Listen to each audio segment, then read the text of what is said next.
بیٹیوں کو زندہ درگور کرتے تھے. جب بیٹی کی ولادت نزدیک ہوتی تھی تو کہتے ہیں کہ پہلے سے ایک قبر کھود کے رکھا کرتے تھے. ٹک ٹوکر کی مثال لے لیں, جس کے پاس کتنا بڑا جو ہے ٹرینڈ میں چل رہا ہے, اس کی دولت دیکھیں, اس کی گاڑی کی جو گاڑی کا ماڈل دیکھیں, یا اس سے آگے بڑھیں فلمی اسٹارز کو دیکھیں. اعوذ باللہ من الشیطان الرجیم بسم اللہ الرحمن الرحیم وبہ نستعین انہ خیر ناصر ومعین وصلی اللہ علی محمد وآلہ الطاہرین. لقد من اللہ علی المؤمنین اذ بعث فیہم رسولا من انفسہم یتلو علیہم آیاتہ ویزکیہم ویعلمہم الکتاب والحکمہ وإن كانوا من قبل لفی ضلال مبین. صدق اللہ العلی العظیم. تمام ناظرین اور سامعین کی خدمت میں ولادت باسعادت حضرت ختم مرتبت پیغمبر خاتم حضرت محمد مصطفیٰ صلی اللہ علیہ وآلہ وسلم کی مناسبت سے ہدیہ تبریک و تہنیت ہے. ماہ مبارک ربیع الاول وہ بابرکت مہینہ ہے کہ جس کے اندر ولادت باسعادت خیر البشر حضرت محمد مصطفیٰ صلی اللہ علیہ وآلہ وسلم کے ذریعے سے خداوند متعال نے اس تاریک معاشرے کو با ایمان اور پرنور بنائے. آئیے ناظرین, آج کی ہماری جو گفتگو ہے وہ اسی بابرکت اور مقدس ذات کے بارے میں ہے, اور اسی سلسلے میں آج ہمارے ساتھ مہمان کے طور پر موجود ہیں جناب شیخ ناصر حسین ناطقی صاحب. السلام علیکم ورحمۃ اللہ وبرکاتہ. وعلیکم السلام ورحمۃ اللہ وبرکاتہ. کیسے ہیں قبلہ مزاج آپ کے؟ خیریت سے ہیں انشاءاللہ. آپ کی خدمت میں بھی ولادت باسعادت پیغمبر خاتم کی مناسبت سے, اور اسی طرح ہفتہ وحدت اور امام صادق علیہ السلام کی ولادت باسعادت کی مناسبت سے ہدیہ تبریک و تہنیت عرض کرتے ہیں. شکریہ. اعوذ باللہ من الشیطان الرجیم بسم اللہ الرحمن الرحیم نحمدہ ونصلی علی رسولہ الکریم. ہم بھی اپنے نوبت میں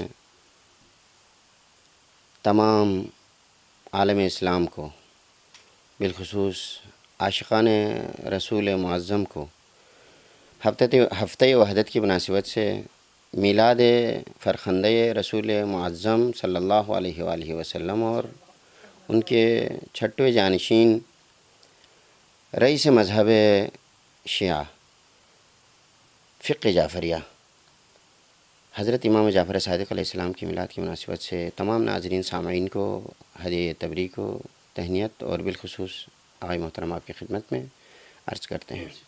بہت شکریہ قبلہ, آپ نے اپنی قیمتی اوقات میں سے ہمیں یہ موقع فراہم کیا کہ آج حضرت پیغمبر ختم مرتبت کی ولادت کے مناسبت سے گفتگو کریں اور ہمارے سامعین کو مستفید فرمائیں. اسی سلسلے میں آغاز کرتے ہیں. ابتدا میں آپ ذرا اس زمان کے بارے میں, اس دوران کے بارے میں ذرا آگاہ کریں کہ جب پیغمبر ختم مرتبت اس وقت پیدا ہوئے, اس وقت عرب معاشرے کی جو حالت تھی اس پس منظر کے حوالے سے ذرا بتائیے. بسم اللہ الرحمن الرحیم. یہ ایک تاریخی تناظر میں بات ہوگی کہ رسول پاک صلی اللہ علیہ وآلہ وسلم کی بعثت, بلکہ ان کی ولادت, میلاد یا اس سے پہلے جو عرب معاشرے کے بارے میں بات کریں کہ عرب کا معاشرہ جو ہے, جو تھا دنیا کے, آپ یہ کہہ سکتے ہیں کہ بدترین معاشروں میں سے ایک معاشرہ تھا, جہاں پر انتشار, حتیٰ آپ یہ کہہ سکتے ہیں کہ خانہ جنگی کا بول بالا تھا, جس کی عکاسی اگر ہم اہل بیت پاک علیہ السلام کے خود بیان میں امیر بیان حضرت امیر المؤمنین علی ابن ابی طالب علیہ السلام کی زبان سے اگر بیان کرنا چاہیں تو وہ نہج البلاغہ کے خطبہ نمبر 26 میں ارشاد فرماتے ہیں, ان اللہ تعالی بعث محمدا صلی اللہ علیہ وآلہ وسلم نذیرا للعالمین و امینا علی التنزیل وانتم معشر العرب علی شر دین وفی شر دار منیخون بین حجارت خشن وحیات ثم تشربون الکدر وتأکلون الجشب وتسفکون دماءکم وتقطعون ارحامکم. یہ خطبہ لمبی ہے لیکن اس کا ایک فراز، جیسے آپ نے کہا، یہ مختصر طور پر اپنے سامعین کو ہم یہ بتانا چاہتے ہیں کہ کیسا زمانہ تھا، کس طرح کا معاشرہ تھا جس کے اندر ختم مرتبت کے مبعوث ہونے کے بعد ان کی میلاد میں ہی معجزے ہو گئے، کرامات. اس سے پہلے کا یہ معاشرہ تھا، اس سے پہلے جس جو حالت تھی اور اس کو کس حالت کی طرف تبدیل کیا، اس کو بیان کرنے کے خاطر دیکھیں اس تمام حضرت علی ابن ابی طالب علیہ السلام کا جو خطبہ ہے، اس کے اندر رسول کو کیسے مبعوث کیا، کیوں مبعوث کیا، اس کو بھی بیان کیا ہے. اور اس کے علاوہ اگر ہم بیان کرنا چاہیں تو حضرت امیر کے ان چند جملوں میں معاشرے کے تمام انحرافات، خواہ وہ عقائدی ہوں، خواہ وہ اخلاقی ہوں، یا حتیٰ انعطافی ہو، سب کو سمیٹ لیا ہے. اب اس میں سے ایک فراز کی طرف، جیسے آپ نے کہا تھا کس شکل کے انتشار، تسفکون دماءکم. دیکھیں ارشاد فرماتے ہیں، یہ دیکھیں اپنے ہم طالب علمی کے زبان میں بیان کریں گے، فعل مضارع کا صیغہ ہے تسفکون دماءکم، یعنی کسی زمانے سے خون بہاتے رہے تھے، یعنی تسلسل کے ساتھ ایک دوسرے کا خون بہاتے رہتے تھے. وَتَقْطَعُونَ أَرْحَامَكُمْ، اور اپنے قرابت داروں سے بے تعلقی رکھتے تھے، قطع رحمی. دیکھیں قطع رحمی کے درمیان صرف ایک مثال کافی ہے، جیسے جس میں آپ کہیں کہ ارشاد فرماتے ہیں، کہتے ہیں کہ رسول پاک جنت کی صفات بیان کر رہے تھے، جنت کے نعمات بیان کر رہے تھے. وہاں پہ موجود صحابیوں میں سے ایک صحابی نے سوال کیا، یا رسول اللہ جنت میں قتال بھی ہے یا نہیں ہے؟ کہا رسول پاک کہ نہیں، وہاں تو قتال نہیں ہے. تو کہنے لگے تو فائدہ کیا جنت کا؟ حالت یہ تھی، ان کی عادت اس چیز میں ہو گئی تھی. تو یہاں تک رسول پاک صلی اللہ علیہ وآلہ وسلم اس معاشرے کو تقریباً آپ کو اندازہ ہو گیا ہوگا، ہمارے سامعین کو اندازہ ہو گیا ہوگا، ایسے معاشرے میں جن کو قتال جو ہے نا کھیل لگتا تھا، مشغلہ لگتا تھا، ان کا کھیل کود ہی قتال تھا، یا ان کو ایک طرح کا سمجھے کہ ان کا شغل یہی قتال تھا، ایک طرح اس طرح کا، یعنی ایک ایسے معاشرے کے اندر رسول مبعوث ہوئے. دیکھیں اور اس سے ہٹ کے اگر رہن سہن کے بارے میں اگر آپ کہیں تو خود جو امیر المومنین نے کہا کہ شر دارن، بدترین گھروں میں رہا کرتے تھے، ایسے پتھروں کے اندر رہتے تھے جو نوکدار تھے، خشن تھے مثلا. اور اسی طرح حتیٰ کہتے ہیں کہ ایسے سانپوں کے اندر، دیکھیں ایک تعبیر امیر المومنین نے کیا ہے واقعاً میں اور آپ کے شاید ذہنوں سے بالاتر ہے، حیات سم، یعنی ایسے سانپ جو اصلاً بہرے تھے. یعنی تفسیر کرنے والے کہتے ہیں کہ حیات سم کا کیا مراد ہے یہاں پر؟ اس سے مراد یہ ہے ایسے سانپ درندے جن کے اصلاً کان نہیں تھے. کان کا مطلب یہ ہے اگر کان سے کچھ سنے اس وجہ سے کسی پہ حملہ کرے، ایسا ہی نہیں تھا.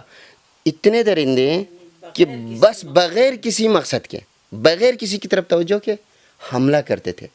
اور کہتے ہیں کہ یہ ان کا خوراک تھا. اب ایک اگر لمبی اگر بات نہ ہو، ایک اور اس کے اندر عرب سے پوچھا گیا کہ آپ کا خوراک کیا تھا، میں ترجمہ بیان کر رہا ہوں، کہ کہتے ہیں کہ ہم زمین کے اوپر رینگنے والے، چلنے والے ہر حیوان کو کھاتے ہیں الا ایک حیات جبین کا لفظ آیا ہے، یعنی ایک ایسا سانپ جو، یا جوین بھی آیا ہے اس میں تعبیر میں، ایسا سانپ جو مکمل زہریلا ہو، یعنی اس کا بدن کے پورا کا پورا زہریلا ہو، اس کو چھوڑ کے باقی تمام چیزوں کو ہم کھاتے ہیں. اسی حالت کے اندر رسول پاک صلی اللہ علیہ وسلم مبعوث ہوئے ہیں. یہ جو حالت جو آپ نے بیان فرمائی، اس قدر جنگ و جدال، انتشار، حیوانیت اور درندگی اس قدر اس انتشار اور اس درندگی کے کیا علل ہو سکتے ہیں؟ مثلاً ایک ایسا معاشرہ کن وجوہات کی بنا پر اس نہج تک پہنچ سکتا ہے؟ بالاخره انسان ہیں، دوسرے مخلوقات سے ممتاز ہیں، لیکن انسان ہونے کے باوجود اس قدر ان کے اندر یہ درندگی، اس قدر یہ حیوانیت، اس کے کیا علل ہو سکتے ہیں؟ دیکھیں، یہ اس آپ کے اس سوال کا جواب میں کہوں کہ دیکھیں، ایک معاشرے کے اندر انتشار اور خرافات، انحرافات کی بنیاد ہوتی ہے۔ اگر ہم اسلامی نقطہ نگاہ سے دیکھیں تو ایک معاشرے کے اندر اگر توحید حقیقی اس معاشرے کے لوگوں کے دلوں میں رسوخ نہ کر جائے تو میرے خیال سے یہی ایک بنیاد کافی ہے اس معاشرے کے اندر خرافات، انحرافات وجود میں آنے کی۔ اور عرب کے معاشرے میں بھی ایسا تھا، وہ بتوں پہ فخر کرتے تھے۔ یعنی خود امیر المومنین کا ارشاد ہے، کہتے تھے کہ جن کے پاس بڑا بت ہو اس پہ فخر کرتے تھے، بت کو تراشنے پہ فخر کرتے تھے۔ اور اسی طرح بہت سارے، یعنی توحید وہاں موجود نہیں تھی، جس کی وجہ سے یہ سارے جو ہے نا، جیسے قرآن مجید کے اندر دیکھیں آپ، بسم اللہ الرحمن الرحیم، ان الشرک لظلم عظیم، سورہ لقمان کی آیت ہے۔ کسی بھی معاشرے میں اگر شرک ہے تو اس سے بڑا کوئی ظلم نہیں ہے۔ یہی شرک یعنی خدا کے ساتھ کسی کو شریک قرار دینا۔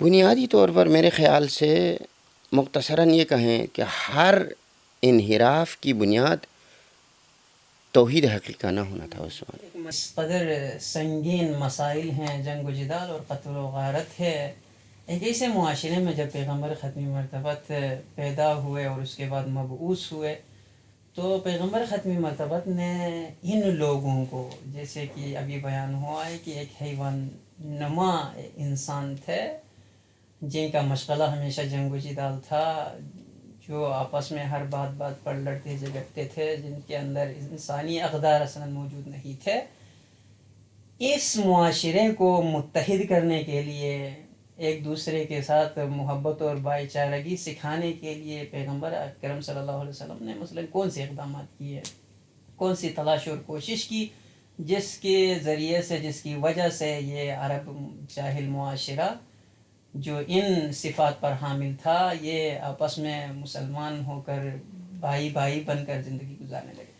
دیکھیے، یہ آپ کا جو سوال ہے، اس سوال کا جواب دینے سے پہلے ہم ایک پس منظر کے طور پر قرآنی آیت کو پیش کرنا چاہتے ہیں۔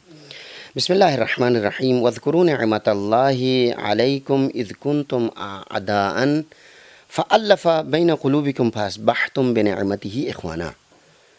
سورہ آل عمران کی آیت ہے 103، آیت نمبر 103۔ رسول پاک صلی اللہ علیہ وآلہ وسلم کے مبعوث ہونے کے بعد جو نعمتیں ان کے اوپر ہوئی ہیں ان کی طرف اشارہ ہے۔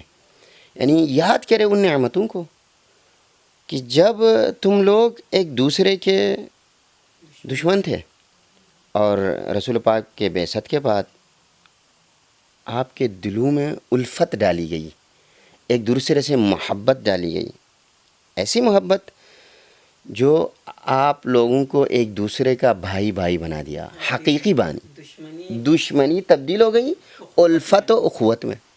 دیکھیں، بھائی سے مراد یہاں پر جو نسبتی بھائی نہیں ہے، وراثتی بھائی نہیں ہے، بلکہ وہ حقیقی بھائی جن کے دلوں کے اندر ایمانی بھائی ہیں، ایک دوسرے کو بھائی بھائی قرار دیا۔ اب دیکھیں، اب آپ کے سوال کا جواب، رسول پاک کے مبعوث کے بعد جو دشمنیاں اور کدورتیں ان کے دلوں میں تھی وہ کم ہو گئیں۔ اس کے اندر بہترین مثال ہمارے لیے موقعۃ مدینہ ہے۔ جب رسول پاک تبلیغ کے خاطر مدینہ جب ہجرت کر چکے ہیں تو گئے، دیکھیں ہجرت کے بعد مدینہ کے اندر جو حالت تھی جہالت کی، اس جہالت کی حالت کو تبدیل کیا بھائی بندی میں۔ اب اس کے اندر دیکھیں، اگر آپ تاریخ کے اندر جا کے دیکھیں، تاریخی تناظر میں کہتے ہیں کہ زمانے جاہلیت میں 1700 جنگیں ایسی تھیں جو مدتوں طویل رہی ہیں۔ دیکھیں، جنگیں چھوٹی موٹی نہیں، مدتوں طویل۔ ان میں سے کچھ ایسے جنگیں تھیں جو 100 سال تک طول کھینچتی تھی۔ اور ان کی بنیاد دیکھا جائیں تو غیر معقول غیر معقول جنگوں پر، معمولی باتوں پر. اب آپ نے کہا کہ کیسے مواخات، ان کی مثالوں میں سے سب سے پہلے مواخات مدینہ، یہ سب سے بہترین مثال. دوسری بات، اوس خزرج کے دوران جو صلح کروایا، کہتے ہیں اوس خزرج کے مدتوں پرانی جو دشمنی تھی، رسول پاک صلی اللہ علیہ وسلم نے ان دونوں کو ایک دوسرے کے بھائی بنا دیا. وہ بھائی جو ایک دوسرے کے حقوق کے لیے مر مٹنے کے لیے تیار ہو رہے تھے. یہ رسول پاک صلی اللہ علیہ وسلم کی انما بعثت لأتمم مکارم الاخلاق، یقیناً مجسمہ اخلاق تھے، تو جنہوں نے اس طرح کے معاشرے کو تبدیل کیا اخوت میں. عملاً، یعنی عملاً ان کو وادار کیا، ان کو مجبور کر دیا اپنے اعمال کے ذریعے سے کہ یہ دشمن جو ایک دوسرے کو آپس میں دشمن سمجھ رہے تھے، وہ ایک دوسرے کو بھائی سمجھنے لگے. جی بے شک. اب اسی چیز میں اگر مثلا ہماری یہ گفتگو ہو گئی ہے تو یہ تاریخی تناظر تھی. رسول کی سیرت ہم نے بیان کی، رسول کے زمانے میں ان کی خدمات ہم نے بیان کی، لیکن اگر اس کو ہم اپنے معاشرے کی طرف پلٹانا چاہیں تو شاید اس گفتگو کا نتیجہ کہوں میں.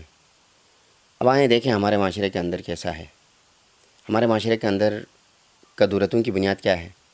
یعنی اس عرب معاشرے کے ساتھ کوئی مماثلت رکھتا ہے، کس قدر دور ہے، کس قدر نزدیک ہے اس معاشرے. دیکھیں اگر اس معاشرہ العرب کی بات کریں تو آج بہت فرق کرتا ہے.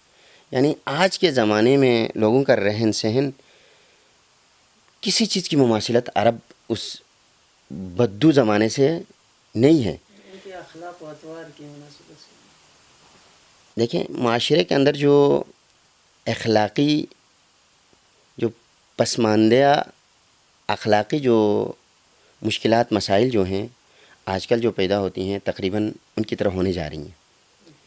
حالانکہ وہ جو وسائل جو ہیں معاشرے کی وہ نہیں ہیں، بہت تبدیل ہو گئی ہیں. اب دیکھیں اس زمانے میں لوگ نجس پاک تو آپ کہہ نہیں سکتے ہیں، اس وقت گندا اور صاف نہیں سمجھ سکتے تھے لوگ. آج کل کے زمانے میں صفائی کے بارے میں آپ کو پتہ ہے، آپ کو کسی کو بتانے کی ضرورت نہیں ہے.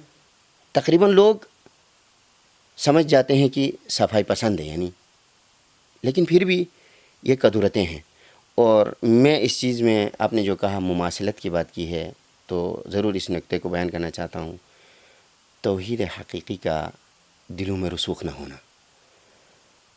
ظاہری لقلقہ لسانی تو ہے، ہم مانتے ہیں پروردگار عالم کو، اور حقیقت میں اتباع نہیں کرتے ہیں.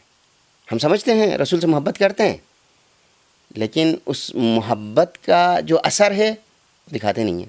یہ کیوں؟ تقاضا پورا نہیں کرتے. تقاضا پورا نہیں کرتے. زبان سے کہیے جی. لا الہ تو کیا حاصل، فقط ہم زبانی مسلمان ہیں. زبانی مسلمان ہیں، جس کی وجہ سے آج کے معاشرے میں بھی یہ کدورتیں، یہ انحرافات، یہ جھنگیں، ایک دوسرے کو مارنا آسان سمجھا ہے. آج دیکھ رہے ہیں معمولی چیزوں کو ایک دوسرے اختلافات، حسد، اختلافات ایک دوسرے کے خلاف سوشل میڈیا پر خصوصاً. اسی طرح اب دیکھتے ہیں کہ مثلاً اگر مسلمان ہونے کے ناطے اپنی حیثیت کو پہچان لے، ایک مرکزیت کو پہچان لے، توحید حقیقی کو دل میں بسا لے، تو اس معاشرے سے تمام انحرافات ختم ہو سکتے ہیں. اور اسی ذات پیغمبر کو اپنے لیے ایک مرکز قرار دے، جس کو خداوند متعال نے من حیث مرکز ہمارے لیے آئیڈیل کے طور پر، نمونے کے طور پر اس معاشرے کی ہدایت کے لیے، مسلمانوں کو راستہ دکھانے کے لیے جو نازل کیا ہے، جو بھیجا ہے، مبعوث کیا ہے. اگر اسی ذات پیغمبر کو ہم اپنے لیے مرکز قرار دیں تو بہت ساری مشکلات ہمارے پاس. دیکھیں میں خود تقریباً بیان کرنے والا تھا اس چیز کو نا، آپ نے سوال کیا یا ذکر کیا تو یقیناً اس کو آگے بڑھا دوں. دیکھیں ایک شعر بھی شاید معروف ہے، آپ کو پتہ ہوگا، محمد کی محبت دین حق کی شرط اول ہے، اسی میں ہو اگر خامی تو سب کچھ نامکمل ہے. دیکھیں آپ نے کہا مرکزیت، رسول پاک صلی اللہ علیہ وآلہ وسلم، بلکہ جائیں سورہ آل عمران کی آیت کی طرف، بسم اللہ الرحمن الرحیم، قل ان کنتم تحبون اللہ فاتبعونی. دیکھیں ہم اپنے آپ کو جب مسلمان سمجھتے ہیں، مسلمان کا معنی کیا ہے؟ پروردگار عالم کی اطاعت، سر تسلیم خالم کرنا.